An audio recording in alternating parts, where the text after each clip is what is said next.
बच्चों, आज की पाठशाला में कक्षा 8वीं विषय हिंदी। हिंदी विषय में बच्चों आज हमारा पाठ 3 शुरू हो रहा है। नाखून क्यों बढ़ते हैं? इसके लेखक हैं आचार्य हजारी प्रसाद द्विवेदी जी। तो चलो बच्चों, सबसे पहले हम परिचय देखते हैं। जन्म 1907 बलिया उत्तर प्रदेश। मृत्यु 1989 उत्तर प्रदेश। परिचय: द्विवेदी जी हिंदी साहित्य के मौलिक निबंधकार, उत्कृष्ट समालोचक एवं सांस्कृतिक विचारधारा के प्रमुख उपन्यासकार हैं। आपका व्यक्तित्व बड़ा प्रभावशाली और आपका स्वभाव बड़ा सरल और उदार था। आप हिंदी, अंग्रेजी, संस्कृत और बंगला भाषाओं के विद्वान थे। प्रमुख कृतियां: अशोक के फूल, कल्पलता निबंध, बाणभट्ट की आत्मकथा, पुनर्व उपन्यास आदि। गद्य संबंधी: प्रस्तुत वैचारिक निबंध में आचार्य हजारी प्रसाद ने नाखून बढ़ने को पशुता का चिन्ह माना है। नाखून पशुता बुराइयों का प्रतीक है। आपका कहना है कि जिस तरह नाखून बढ़ने पर हम उसे काट देते हैं, ठीक उसी तरह यदि किसी में बुरी आदतें आ जाए तो उन्हें त्याग देना चाहिए। मौलिक सृजन: सद्गुणों और दुर्गुणों में अंतर लिखो। तो बच्चों, अब हम ये पाठ शुरू करते हैं, ठीक है। बच्चे कभी कभी चक्कर में डाल देने वाले प्रश्न कर बैठते हैं। लेखक यहाँ पे कह रहा है, जो बच्चे होते हैं, छोटे छोटे बच्चे, ये कभी कभी चक्कर में डाल देने वाले प्रश्न पूछ बैठते हैं। अल्पज्ञ पिता बड़ा दयनीय जीव होता है। अल्पज्ञ, इसका अर्थ है थोड़ा ज्ञान वाला पिता। ये बड़ा दयनीय जीव होता है। मेरी छोटी लड़की ने जब उस दिन पूछ लिया कि आदमी के नाखून क्यों बढ़ते हैं। लेखक कह रहा है कि उस दिन मेरी छोटी सी लड़की ने जब मुझसे ये पूछा कि आदमी के नाखून क्यों बढ़ते हैं, तो मैं कुछ सोच ही नहीं सका। लेखक कहते हैं कि उस दिन मेरी बेटी ने जब मुझसे पूछा कि आदमी के नाखून क्यों बढ़ते हैं, तो मैं कुछ भी सोच नहीं सका। हर तीसरे दिन नाखून बढ़ जाते हैं। काट दीजिए। वे चुपचाप दंड स्वीकार कर लेंगे, पर निर्लज्ज अपराधी की भांति छूटते ही फिर जैसे के तैसे हो जाते हैं। आखिर ये इतने बेहया क्यों हैं? यहाँ पे लेखक कहते हैं कि ये जो नाखून हैं, ये कितने निर्लज्ज हैं। इन्हें शर्म नहीं आती है। ये कितने बेशर्म हैं। जैसे वो अपराधी लोग रहते हैं, उन्हें सजा दो, उसके बाद फिर से वो वही काम करते हैं, अपराध करते हैं। उसी प्रकार हमारे ये नाखून है। अगर हम उसे काट देते हैं, काट देना अर्थात दंड देना, जब उसे हम काट देते हैं, फिर भी वो थोड़े समय के बाद फिर जैसे के तैसे हो जाते हैं। आखिर ये इतने बेहया क्यों हैं? आखिर ये इतने बेशर्म क्यों हैं? कुछ लाख ही वर्षों की बात है जब मनुष्य जंगली था। लेखक कहते हैं कुछ लाख वर्ष पहले की बात है जब मनुष्य जंगली था। वन मानुष जैसा उसे नाखून की जरूरत थी। वन मानुष मतलब जो बंदर के समान होते हैं ना। पहले हमारे जो पूर्वज थे वो कैसे दिखते थे? वो बंदर की एक जाति के समान थे। तो वन मानुष का अंदर अर्थ है बंदर की एक जाति। जब बहुत साल पहले बच्चों, पाषाण युग में जो मनुष्य था ना, वो बंदरों की तरह दिखता था। धीरे धीरे विकसित होते होते मानव का रूप ले लिया है। तो लेखक कह रहे हैं कुछ लाख वर्ष पहले की बात है जब मनुष्य जंगली था। वन मानुष जैसा, जैसे वन मानुष होते हैं वैसे उसे नाखून की जरूरत थी। यहाँ पे लेखक कह रहे हैं कि पहले जो मनुष्य था, लाख वर्ष पहले जब मनुष्य था वो जंगली था, बंदरों की जाति में के जैसा, और जो उसके नाखून थे उन्हें नाखूनों की जरूरत होती थी। उसकी जीवन रक्षा के लिए नाखून बहुत जरूरी थे, और वो जो मनुष्य था उससे अपने जीवन की रक्षा करने के लिए नाखून की बहुत आवश्यकता होती थी। असल में वही उसके अस्त्र थे। लेखक कहते हैं असल में सही बात तो ये है कि वो नाखून ही उसके अस्त्र होते थे। किसके? लाख वर्ष पहले जो मनुष्य थे, जो वन मानुष के जैसे दिखते थे, वो जो नाखून थे ना, वो नाखून उनके लिए बहुत जरूरी था बच्चों, क्योंकि वो नाखून से ही अपने जीवन की रक्षा करते थे। असल में वही उनके अस्त्र थे। दांत भी थे, पर नाखून के बाद ही उनका स्थान था। लेखक बता रहे हैं कि दांत भी थे, लेकिन नाखून के बाद उसका स्थान था। धीरे धीरे वह अपने अंग से बाहर की वस्तुओं का सहारा लेने लगे। लेखक कह रहे हैं फिर धीरे धीरे जैसे समय बीतते गया, वो लोग अपने अंग से बाहर की वस्तुओं का सहारा लेने लगे। उसने हड्डियों के भी हथियार बनाए। पहले वो अपने दांत और नाखून से ही अपनी रक्षा करते थे, फिर धीरे धीरे उन्होंने क्या किया?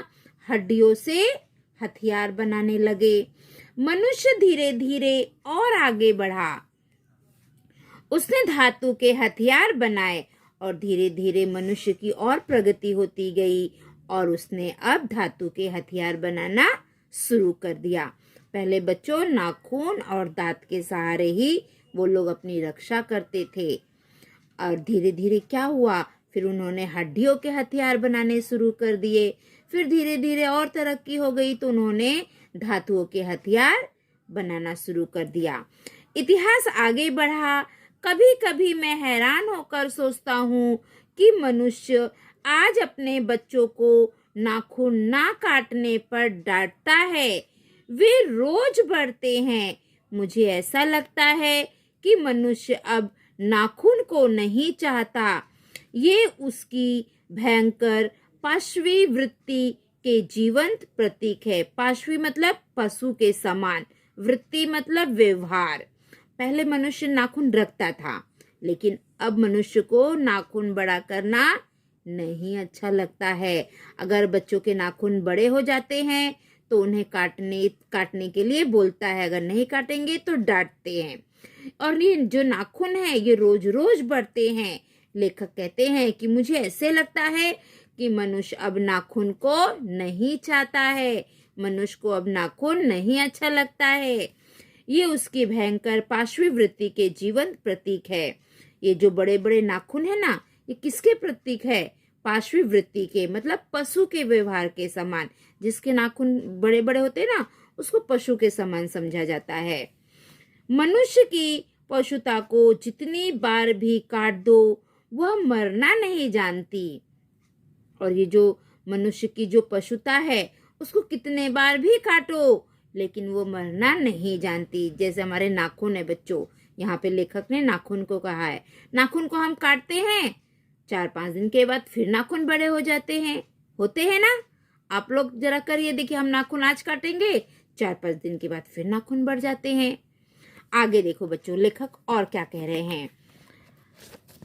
अगर आदमी अपने शरीर की, मन की और वाक की अनायास घटने वाली वृत्तियों के विषय में विचार करे तो उसे अपनी वास्तविक प्रवृत्ति पहचानने में बहुत सहायता मिले।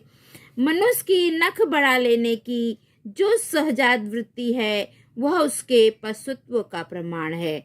उन्हें काटने की जो प्रवृत्ति है वह उसकी मनुष्यता की निशानी है। यहाँ पे लेखक ने बहुत गहरी बात की है। लेखक क्या कह रहे हैं, जिनके जो नाखून बड़े होते हैं ना, तो उनका जो व्यवहार है उसको लेखक पशु के समान मानते हैं। जिनके नाखून बड़े हैं, जो नाखून बढ़ा लेते हैं, उनकी वृत्ति सब पशु के समान हो जाती है, और जो नाखून को काटते हैं उनकी प्रवृत्ति मनुष्य की निशानी है। अगर हमारे नाखून बड़े हैं तो कभी कभी घर वाले भी बोलते हैं ना, क्या जानवरों की तरह नाखून बढ़ा लिए हो, काटो इसको। मतलब जो हमारे बड़े नाखून हैं ये जानवरों की प्रतीक है, और जो हमारे कटे हुए नाखून हैं ये अच्छे मनुष्य की निशानी है, मनुष्यता की निशानी है। आगे देखो, मेरा मन पूछता है मनुष्य किस ओर बढ़ रहा है, पशुता की ओर या मनुष्यता की ओर। लेखक कहते हैं कि मेरा मन हमेशा मुझसे पूछता है कि जो मनुष्य है ये किस ओर बढ़ रहा है, क्या ये पशुता की ओर बढ़ रहा है कि ये मनुष्यता की ओर बढ़ रहा है, अस्त्र बढ़ाने की ओर या अस्त्र काटने की ओर। मेरी निर्बोध बालिका ने मानो मनुष्य जाति से ही प्रश्न किया है, जानते हो नाखून क्यों बढ़ते हैं? यह हमारी पशुता के अवशेष हैं। मैं भी पूछता हूँ, जानते हो ये अस्त्र शस्त्र क्यों बढ़ रहे हैं? ये हमारी पशुता की निशानी है। स्वराज्य होने के बाद स्वभावता ही हमारे नेता और विचारशील नागरिक सोचने लगे हैं कि इस देश को सच्चे अर्थों में सुखी कैसे बनाया जाए।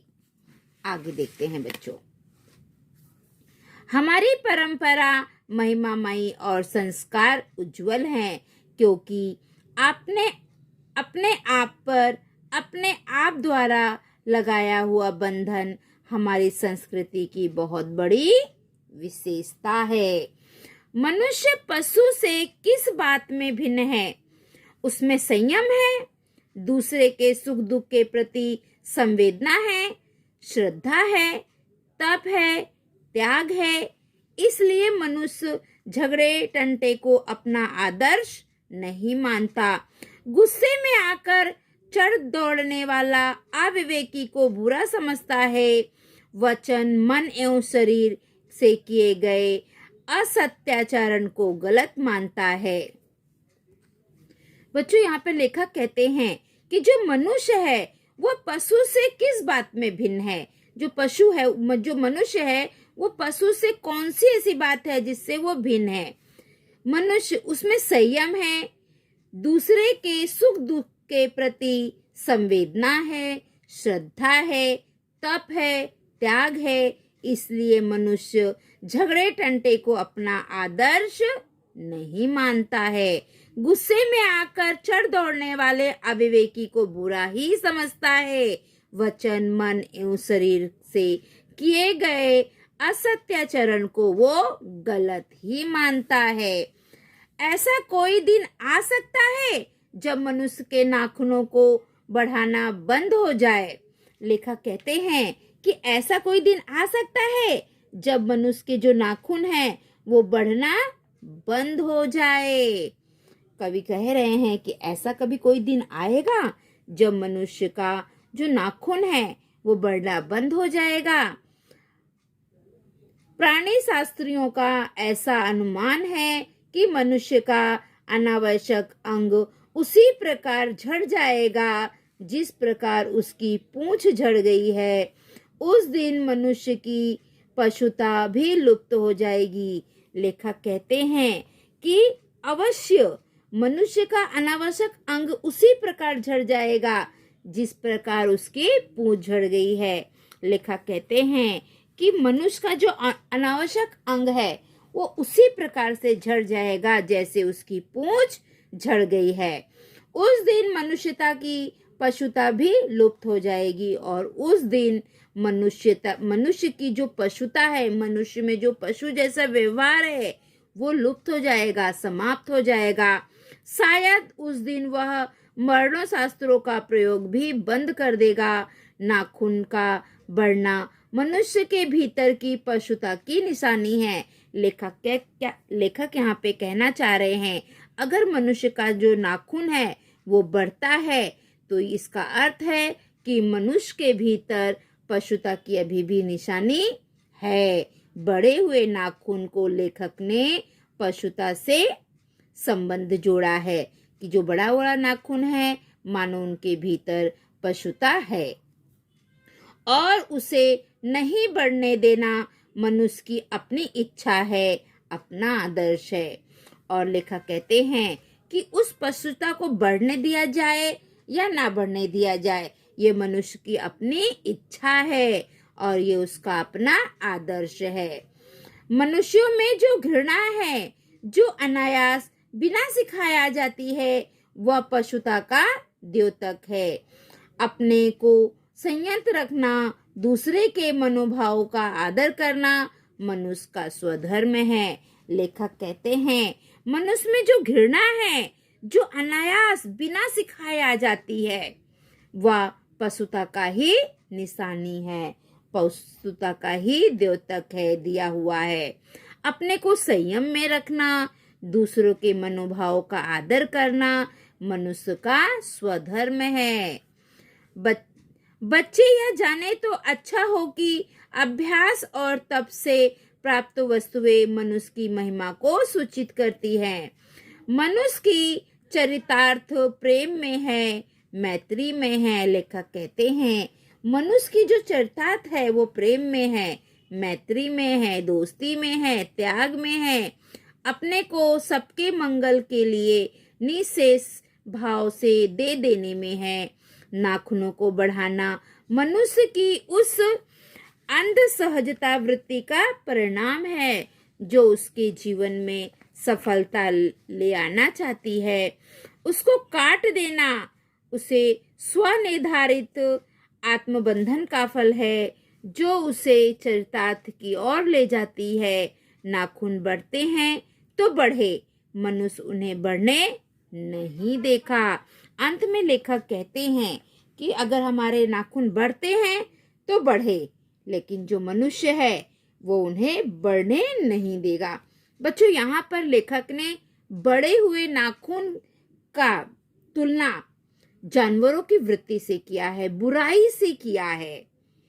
लेखक कहते हैं जो बड़े हुए नाखून जो रखते हैं उनका स्वभाव भी पशुवृत्ति की तरह होता है, वो बुराई करने वाले लोग होते हैं। और जो नाखून काट के रखते हैं वो मनुष्यता में, उनमें मनुष्यता का गुण होता है।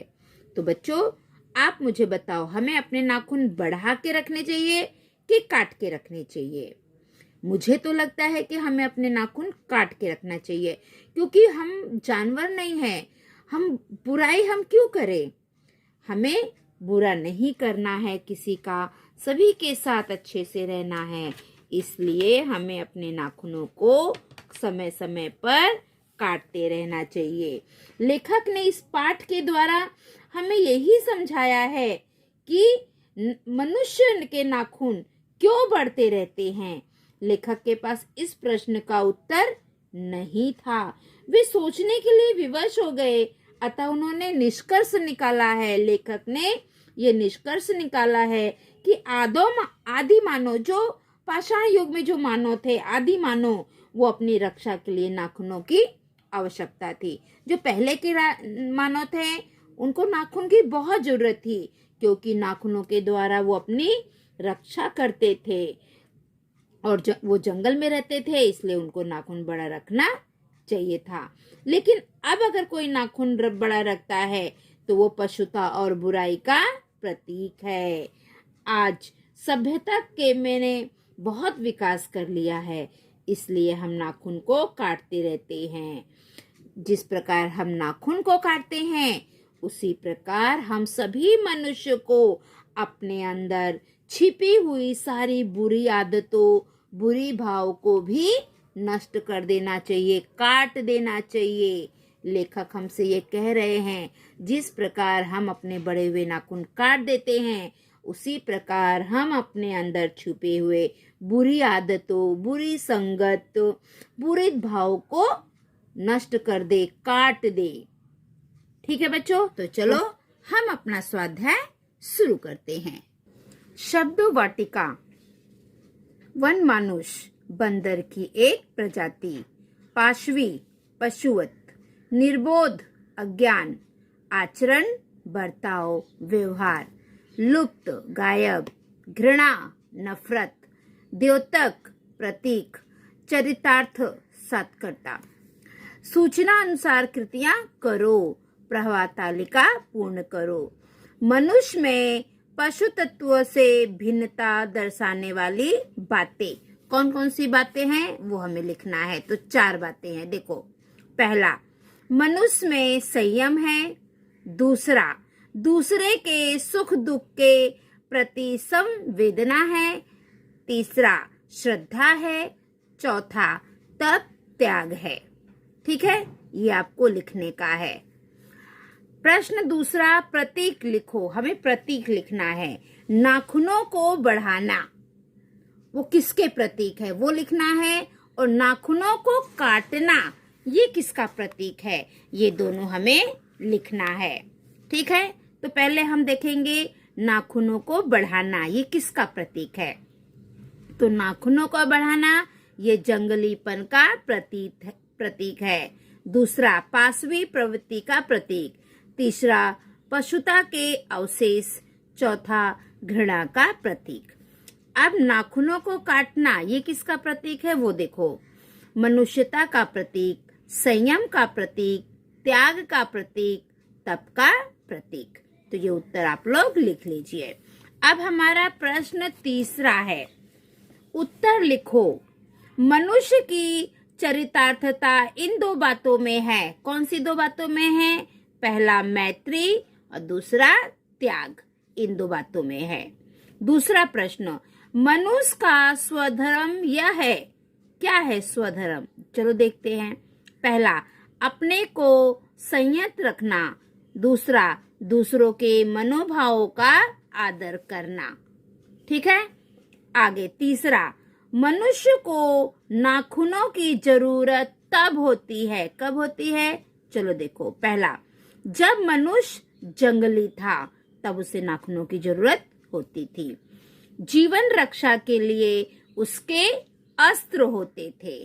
ठीक है, भाषा बिंदु, निम्न शब्दों के लिंग बदलकर लिखो। यहाँ पे कुछ शब्द दिए गए हैं, उसके हमें लिंग बदलकर लिखना है। तो मैंने आप लोगों के लिए लिख के रखा है बच्चों, मैं आपको दिखाती हूँ। ये देखो, लिंग पहचान कर लिखो। आत्मा स्त्रीलिंग, व्यक्ति पुल्लिंग, बादल पुल्लिंग, तार पुल्लिंग, नोट पुल्लिंग, नाखून पुल्लिंग, पुस्तक स्त्रीलिंग, तकिया पुल्लिंग, दही पुल्लिंग। ठीक है, चलो आगे देखते हैं आगे क्या करना है। अर्थ के अनुसार वाक्यों के प्रकार ढूंढकर लिखो। हमें अर्थ के अनुसार वाक्यों के प्रकार को ढूंढकर लिखना है। तो ये देखो बच्चों, मैंने यहाँ पर लिखा है। विधानवाचक वाक्य, कुछ लाख वर्षों पहले मनुष्य जंगली था। आज्ञावाचक वाक्य, नाखूनों को काट दो। निषेधवाचक वाक्य, मनुष्य अब नाखूनों को नहीं चाहता। प्रश्नवाचक वाक्य, मनुष्य किस ओर बढ़ रहा है। इस इच्छावाचक वाक्य, बच्चे यह जाने तो अच्छा है। संदेहवाचक वाक्य, मनुष्य की पशुता शायद तब लुप्त हो जाएगी। विस्मयवाचक वाक्य, मनुष्य पशु से किस बात में भिन्न है। आगे देखो बच्चों, किसी मौलिक मराठी विज्ञापन का हिंदी में अनुवाद करो। तो बच्चों ये भी मैं आपको बताती हूँ।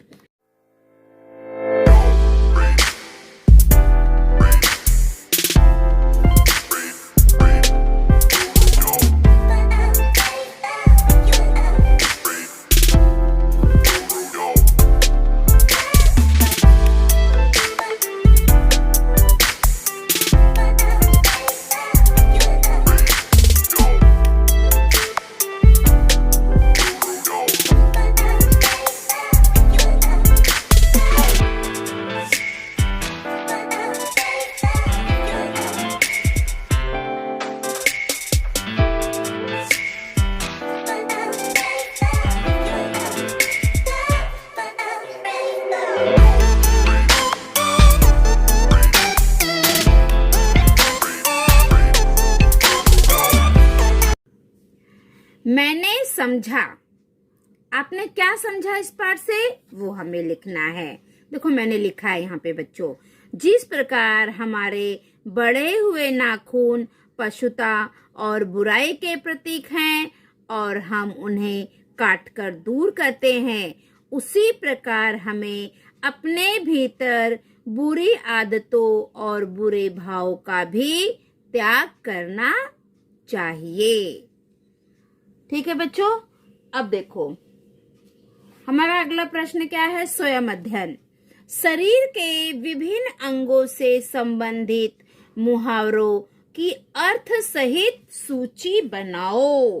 तो ये सूची भी मैंने आप लोगों के लिए बना कर रखा है।